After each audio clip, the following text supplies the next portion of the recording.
আসসালামু আলাইকুম দর্শক, ঈদের শুভেচ্ছা নেবেন। আজকে আসলে নিউজের তেমন কোনো গতি নেই। আজকে সুখবর হলো একটাই, সেটা হচ্ছে নেপালের বিরুদ্ধে বাংলাদেশ জিতে সুপার 8 নিশ্চিত করেছে। পরপর এই বিজয় আমাদেরকে অবশ্যই আশাবাদী করেছে এবং এটির জন্য অবশ্যই অভিনন্দন। তবে তার মধ্যে অনেক কথা থাকে, পর্যালোচনা থাকে, কেন ব্যাটিং ব্যর্থতা সেটি চাপা পড়েছে জয়ের মধ্য দিয়ে। যাক, শুভকামনা, ঈদের দিনে একটা সুখবর। তো আজকে প্রথম যেই খবরটি সেটিও সুখবর, সেটা হচ্ছে যে টনক নড়েছে অবশেষে কর্তৃপক্ষের। সেন্ট মার্টিন অনেকটা বিচ্ছিন্ন হয়ে গিয়েছিল, তার কারণ হচ্ছে আরাকান আর্মি এবং মিয়ানমার বাহিনীর মধ্যে যেই একটা যুদ্ধাবস্থা এবং তাদের যেই সামরিক জাহাজের অবস্থান, সব মিলিয়ে একটা বেশ কঠিন পরিস্থিতি, যার প্রভাব পড়েছিল জাতীয় রাজনীতিতে। সেটি নিয়ে তর্ক বিতর্ক চলছিল, ব্যর্থতার কথা বলছিল বিরোধী দলগুলো।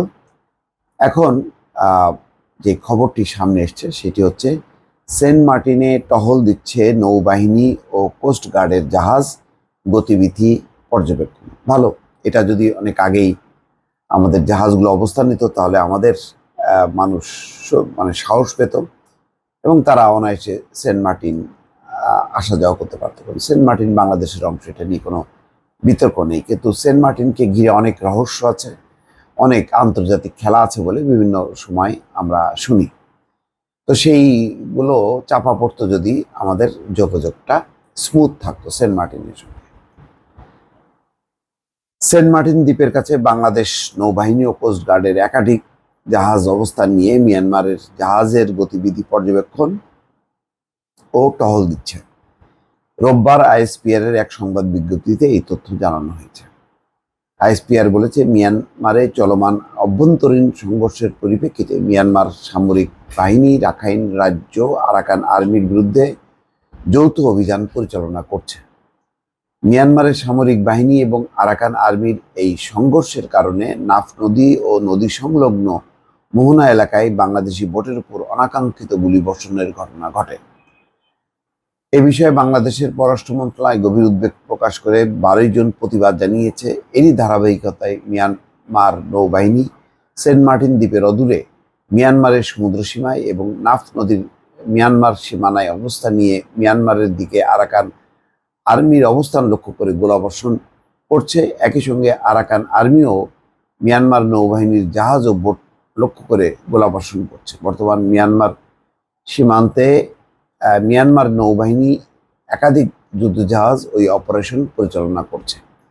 মিয়ানমার নৌবাহিনী সেন্ট মার্টিনের অদূরে মিয়ানমারের সমুদ্র সীমায় অবস্থানের ক্ষেত্রেও বাংলাদেশ নৌবাহিনীকে অবহিত করছে।